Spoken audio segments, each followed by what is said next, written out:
Guys इसका नाम है रवि। आप देख सकते हो 7 साल पर पता नहीं है कैसा दिखेगा।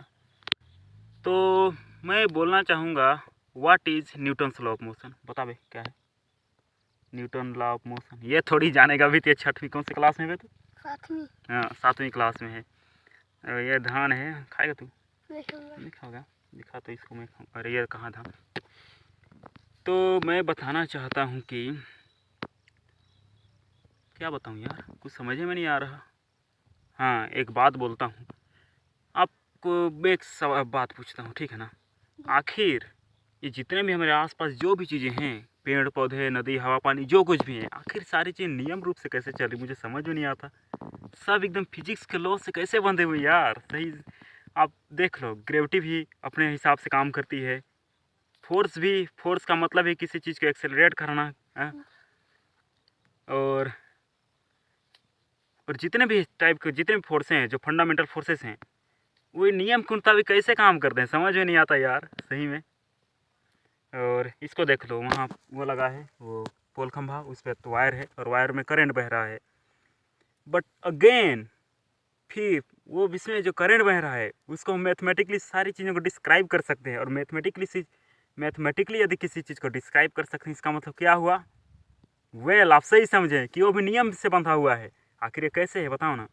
सब चीज़ नियम रूप से कैसे चल रहा है? ऐसा लगता है जैसे this universe is created by someone, but I don't believe this. May be सही में यार, सही में सारी चीज़ एकदम नियम रूप से कैसे काम कर रही है। कुछ भी चीज़ रैंडम कैसे नहीं है। प्योर रैंडम एग्जिस्ट करता भी या फिर नहीं। अब क्वांटम वर्ल्ड में देखा जाए, क्वांटम फिजिक्स में, तो रैंडम चीज़ तो एग्जिस्ट करती है। ट्रू रैंडमनेस प्रोबेबिलिटी पर डिपेंड करती हैं सारी चीज़, लेकिन ट्रू रैंडमनेस क्वांटम वर्ल्ड पर ही क्यों? क्वांटम मैकेनिक्स पर ही क्यों? समझ में नहीं आता।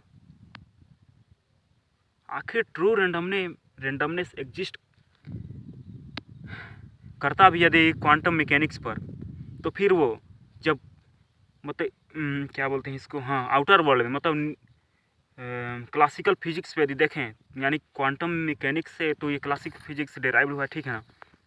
तो समझ में नहीं आता कि जब वो ट्रू रैंडमनेस जब क्वांटम मैकेनिक्स पर जब एग्जिस्ट करता है, ठीक है ना, मतलब पार्टिकल्स का मोशन पता नहीं कब बीटा डिके होगा, क्या होगा पता नहीं, मतलब कुछ भी पता नहीं आखिर वो कब हो, सब प्रोबेबिलिटी पर डिपेंड करता है। लेकिन फिर भी सारी चीज़ें नियमों पे काम कर रही है। तो उस मेरा मतलब है कि जब क्वांटम वर्ल्ड में ट्रू रैंडमनेस जब एग्जिस्ट करता है, तो फिर आउटर वर्ल्ड में सारी चीज़ें नियम से कैसे काम कर रही हैं? महेश आप देख लो, Newton first law of motion, second law of motion, third law, जितने भी साहब के जितने भी फिजिक्स में जितने भी वो हैं लॉ, सब एकदम नियम से कैसे चल रहे हैं समझ में नहीं आता। एकदम बंधे हुए सब लॉ से। आखिर इस यूनिवर्स को काम करने के लिए नियम चाहिए ही, तो चाहिए ही क्यों? तू बता भाई कैसे क्यों चाहिए? नियम काहे चाहिए सबको? नहीं पता ये का? देखो साथ में पढ़ता ही है। साइंस पता है ना क्या होता है? क्या है? इसको लगता है कि साइंस का मतलब कहीं लाइट वुड बनाओ ना, कुछ लाइट वुड मतलब ऐसे बैटरी में जोड़ दिया ना, कुछ बैटरी में वो तो वायर, तो हाँ वो जल गया। हाँ चल ठीक है, तू भी वो साइंस भी है, वो भी साइंस ही है वो। लेकिन चल चल ठीक है।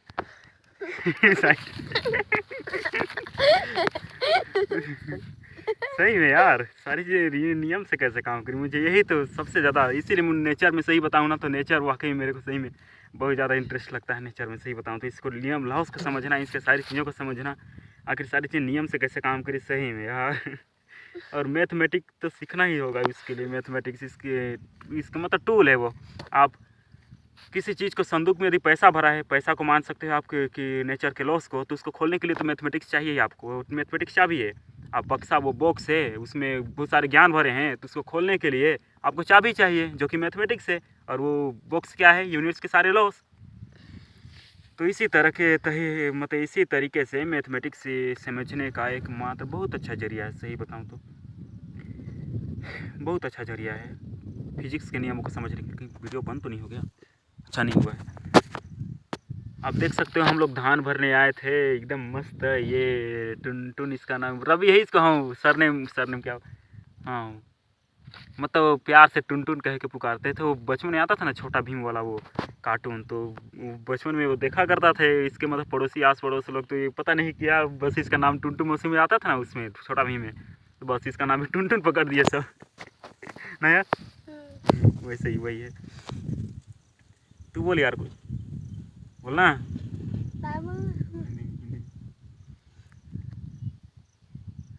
अच्छा आँख क्या है बता, आँख कैसे दिखता है हमको? आपको चारों चीज़ों को देखते हैं ठीक है, आसपास से जितने भी हैं हमारे कैसे दिखता है नहीं पता ना? नहीं पता।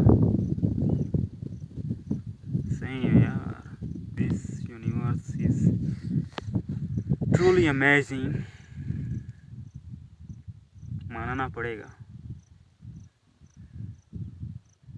सही में यार, मैं देख के क्या बताऊं, एकदम नियम रूप से कैसे काम कर रहे हैं।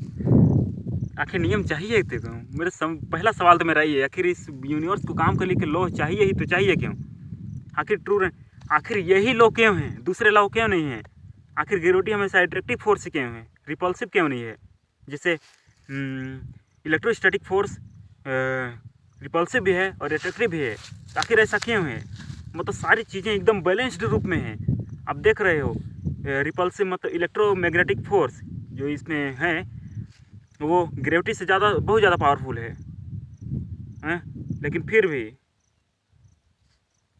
हमें आसपास कोई भी मतलब ऑब्जेक्ट का कोलैप्स नहीं दिखता। ऐसे सारी चीज़ें एकदम मस्त, वो भी इनफाइनाइट तक काम कर सकता है। मतलब ये जो है इलेक्ट्रोस्टैटिक फोर्स जो है, मतलब दोनों के बीच आकर्षण और रिपल्सन जो है ना, तो आखिर सही में इनफाइनाइट जब तब, तो ऐसा इसलिए तो ये तो साफ साफ लॉजिकल लगता है कि हाँ वो जितना वो मतलब कि रिपल्सिव है तो अट्रैक्टिव है, तो दोनों मिलकर कैंसिल हो जाते हैं, इसलिए यूनिवर्स बैलेंस्ड में है। लेकिन यही तो सवाल आता है ना, आखिर बैलेंस में है तो है क्यों? आखिर बैलेंस चाहिए क्यों? बंद तो नहीं हो गया वीडियो हैं? आखिर बैलेंस चाहिए क्यों बता ना? और चाहिए तो साले कैसे काम कर रहे हैं? आखिर फिजिक्स के जितने भी लॉस हैं सब अजीब बात है।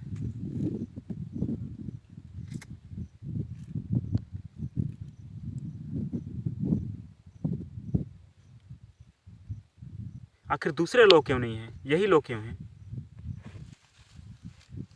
मुझे आप देख सकते हो ग्रेविटी भी अपनी स्थान पर एकदम मस्त काम करता है। इलेक्ट्रोस्टैटिक फोर्स भी, जितने भी टाइप के फोर्स हैं फंडामेंटल फोर्सेस हैं, फंडामेंटल फोर्सेस तो सारी चीज़ों के केमिकल रिएक्शन से लेकर सारी चीज़ें आसपास जितने भी सारी चीज़ें हो रही सब उन्हीं का डेराइव्ड रूप है। सब सारी चीज़ें केमिकल रिएक्शन उन्हीं के चलते होता है बिकॉज ऑफ इलेक्ट्रोस्टैटिक मतलब इलेक्ट्रॉन्स का रिपल्सिव अट्रैक्शन जो कि भी साझाकरण न्यूक्लियस के एटम्स में होता है ठीक है ना, तो इससे मॉलिक्यूल्स बनते हैं। और रिएक्शन से जो कि वही strong nuclear force weak nuclear force की वजह से न्यूक्लियर रिएक्शंस होते हैं। तो देखो फंडामेंटल फोर्स ही रिएक्शंस को अंजाम देते हैं, चाहे वो न्यूक्लियर फ्यूजन हो, चाहे वो केमिकल रिएक्शन हो, न्यूक्लियर रिएक्शन हो या फिर केमिकल रिएक्शन। अजीब बात लगता है यार, आखिर कैसे फिफ्थ फोर्स क्यों नहीं एग्जिस्ट करता? शायद करता हो लेकिन हमें पता नहीं है।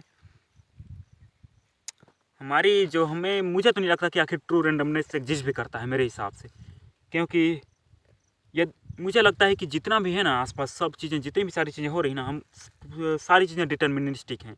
हम चाहें तो जितने भी वेरिएबल, हमको यदि सारी चीज़ों की वेरिएबल पता चल जाए ना, हमारे पास इतना बड़ा super super super to the power 365,000 जो कुछ भी है, यदि उतना पावरफुल कंप्यूटर मिल जाए उससे, एक क्वांटम कंप्यूटर से, तो फिर भाई हम सिमुलेट कर सकते हैं और पता चल जाएगा कि हाँ यूनिवर्स डिटर्मिनिस्टिक है।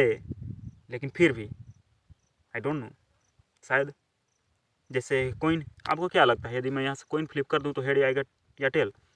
अब यदि ऐसा हमारे पास मशीन होता जो उसके सारे एग्जैक्ट मोमेंटम को, उसके रोटेशन को, उसके वेलोसिटी को, उसके ग्रेविटी एकदम एक्यूरेट सारी चीज़ों को मेजर कर पाए, तो फिर हम डिटरमाइन कर सकते हैं हाँ कोइन की क्या आएगा, हेड या फिर टेल आएगा उसके गिरने से पहले ही। और इसके लिए हमें आसपास के जितने भी एनवायरनमेंट है उसका भी वेरिएबल पता करना होगा। तो ऐसे तो वही जब हाइपोथेटिकल जो कंप्यूटर मैंने बोला कि ये क्वांटम कंप्यूटर से लाखों करोड़ों गुना थ्रू टू दी पावर जो भी इतना सारे फाइनल डिजिट लगा दूँ उतना पावरफुल कंप्यूटर चाहिए, तो सारी चीज़ों को हम कर सकते हैं। यदि हमारे पास ऐसा मैथमेटिकल मॉडल आ जाए जिससे हम क्वांटम वर्ल्ड को डिस्क्राइब कर पाएँ, तो फिर भाई मेरे को लगता है कि हाँ, universe is deterministic, truly deterministic, that's it.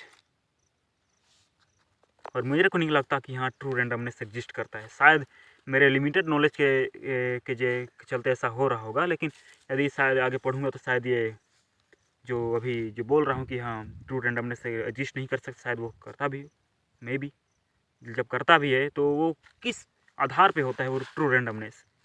आखिर वो कौन सा वेरिएबल हो जो ट्रू रैंडमनेस को मतलब अंजाम दे रहा है? जब वही वेरिएबल उस ट्रू रैंडमनेस को अंजाम दे रहा है तो वो वेरिएबल कैसे वो मतलब रैंडम हो सकता है? और फिर उस वेरिएबल को रैंडम में कौन ला रहा है?